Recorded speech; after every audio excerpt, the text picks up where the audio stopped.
and welcome to Cooking with Crystal. Let's make pizza. Okay guys, so we're gonna start making this cauliflower pizza crust. So we're starting with one head of cauliflower. I've already cut it in half, and I'm going to keep cutting it until we have all of the florets kind of broken up so you can put it in the food processor. If you do not have a food processor, have no fear, you can actually grate this and it will give you basically the same result. It just takes a little more work and that's it. So you're gonna cut these up until you get it in, as I said, florets, and I'm gonna keep cutting this until I get it broken up into pieces, maybe around this size. Yeah.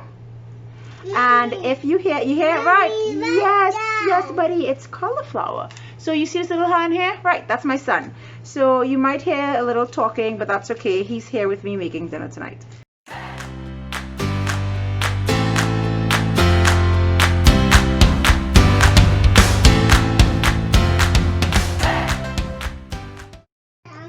Okay, so I have my food processor here now. I'm going to open it.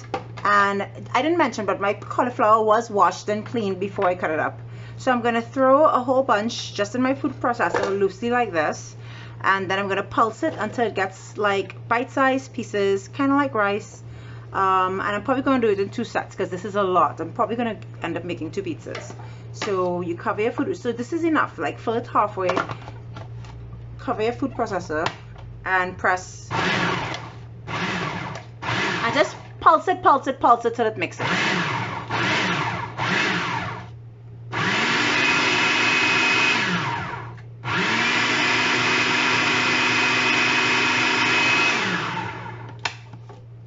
Oh, this is perfect. You see how tiny that is? Right, so I'm gonna go ahead and do this and do the second set, and then and then we'll get back when we have to put it all together.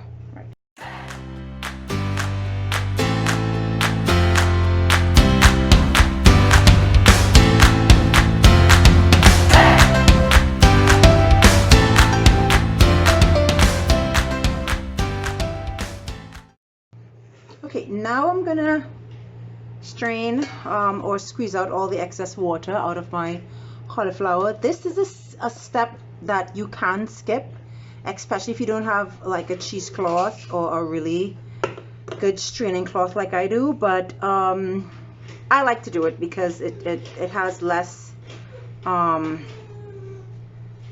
moisture. See, look at all that water.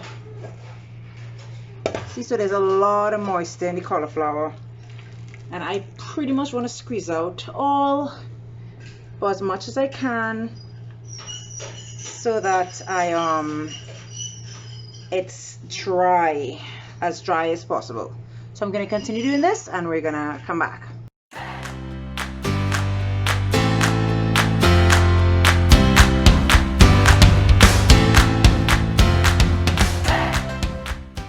I got almost 1 full cup of water out of my cauliflower. So now it's nice and dry and ready to be mixed. I want you to gather your mozzarella cheese and 2 eggs, and let's make this.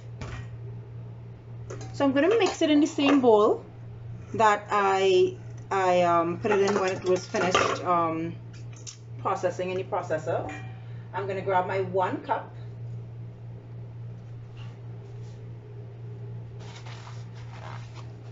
And I need 2 cups of this cauliflower, exactly 2 cups.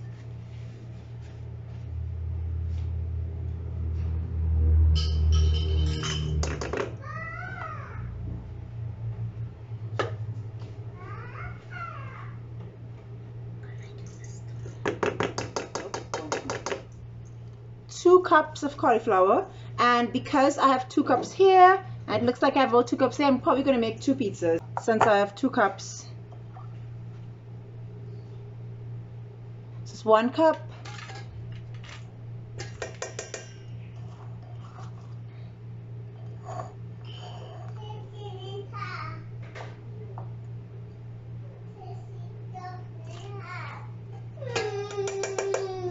and 2 cups.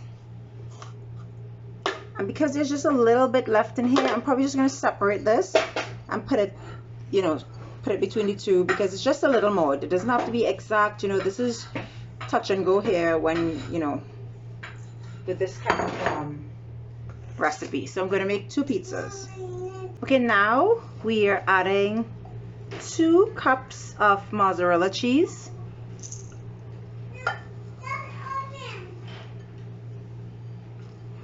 Just 2 cups to each of the pizzas.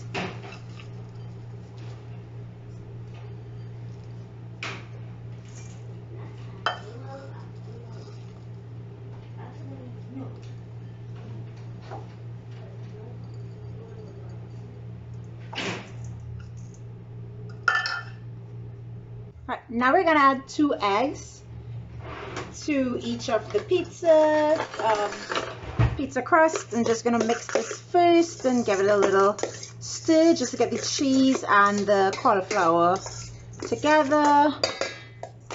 So just to show you, and that's why I did it just like raw like this and not very edited, so that you can see that 1 head of cauliflower actually gives you 2 pizza crusts, which is really good. So we're gonna make the 2 pizzas. So 2 eggs, you add it to each one. So add it to this one, and then add your 2 eggs to this one, and then you're gonna mix it up. And it may seem as if it's not coming together, but that's kind of how it's supposed to be. So just make sure and mix all up really good. Make sure it's all coated in the egg and it's all coming together, because it's supposed to be kind of crumbly. So take your 2 pizza pans now, and you have to line it with parchment paper, simply because it is definitely going to stick unless you use a whole lot of olive oil to coat your pans. So I'm going to line my pans with parchment paper, and I'll show you a little trick as to how you can easily line pans with parchment paper. So I'm going to measure it, and I'm going to cut it because it's easier when I cut it than when I try to rip it from there. If you hear any noise in the background, it's my sons. They're here. One is doing his homework and one is well playing because he's 2. That's the big one that helps you with the crafting videos. Yes, Chase wanted to let you know that it's Chase. So take your parchment paper, fold it in half, fold it in a quarter, fold it in an eighth, fold it again, find the middle of your pizza pan, and if you are accustomed using your pizza pan, you will have lines in it from cutting. Put it like this, and then cut it in a circle. And let's see how this works. Try to get the point as straight as possible. And right. And then you open it, and it should fit really nicely, perfectly in your pan. So now what you're going to do is you're going to take the other one, fold it in half, quarters, eighths, and 16ths, just like the other one, and fold this one back up so that you'll make this one a little easier to do.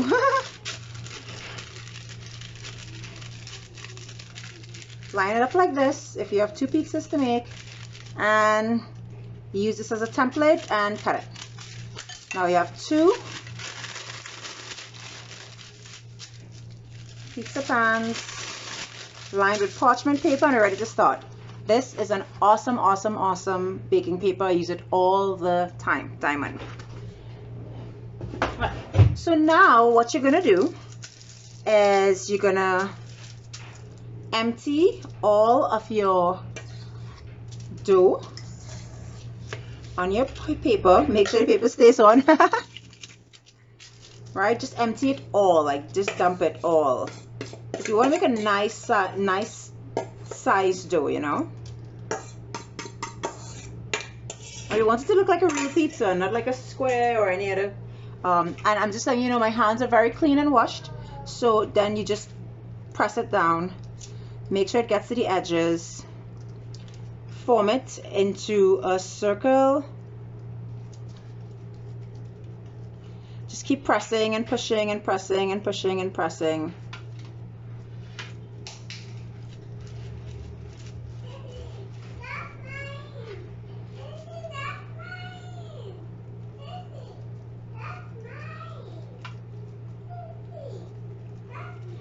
And just keep doing this until you get your dough to be a really good circle. If there's any areas that are really flat and some areas are large, just squeeze them and keep squeezing, keep squeezing, keep squeezing. Make sure and keep it in the pan so it doesn't go over the top.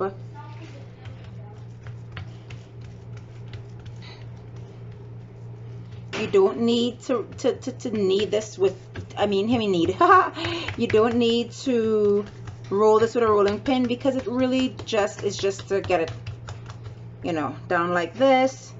By the way, just about now it's a good time to preheat your oven to 450 degrees Fahrenheit, so the pizza, it'll be ready to put your pizza in. So you because I still have the other pizza to roll out and do everything, so if your oven warms up as fast as mine, it will be ready. Right, so that's one dough done. We're gonna do the other one now.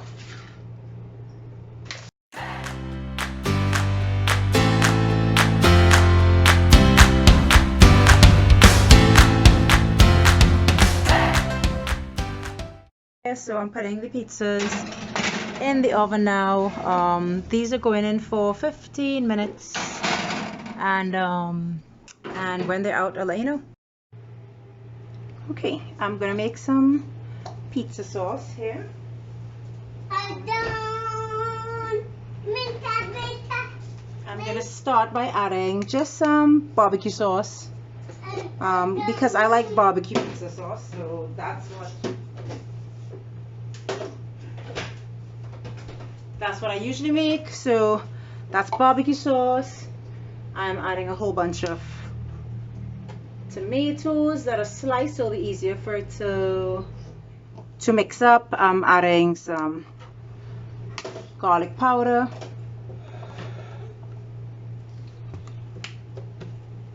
all seasoned salt or all-purpose seasoned salt,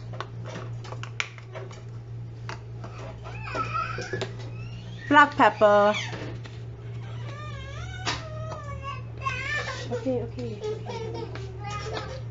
crushed red peppers, Italian seasoning, and that's dried Italian season, and dried basil. I wouldn't give you like how much of anything, it's just really how you want it to taste. Just drop everything in there and sort of mix it, and then mix it up in something like this.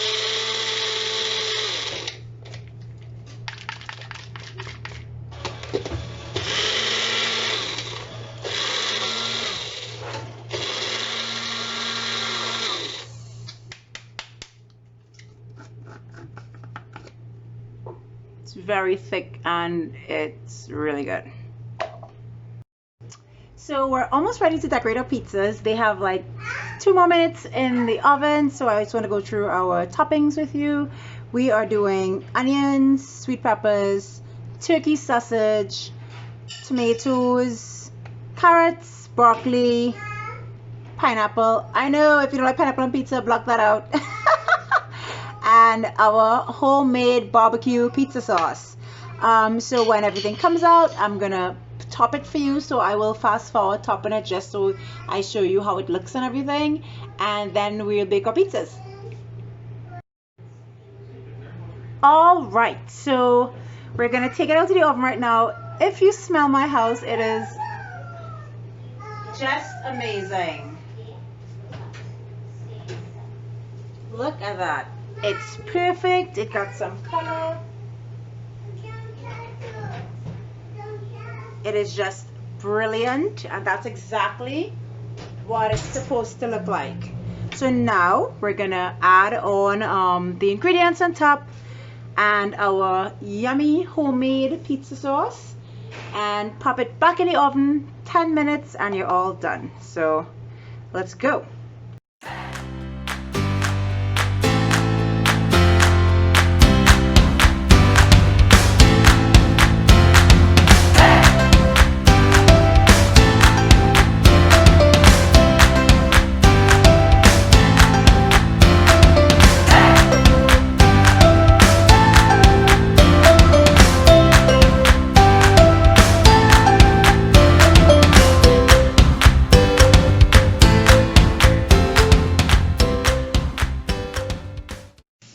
We're gonna put these back in the oven for maybe 10 minutes and then take it out. Okay, this just came out of the oven, and let me tell you something. My oven smells divine. It is so good, and I'm gonna pop one of these out and taste it and let you know how it tastes. Now, of course, this is a cauliflower crust pizza, so the crust isn't very hard, it's very soft, and it's very flavorful. So let me try it. You know, the taste test is the best. Oh my gosh. Okay, big bite for me. Bon appetit. Oh my god. Oh my god. Try it, comment, let me know if you liked it. Oh my god. Bye, I'm gonna have dinner.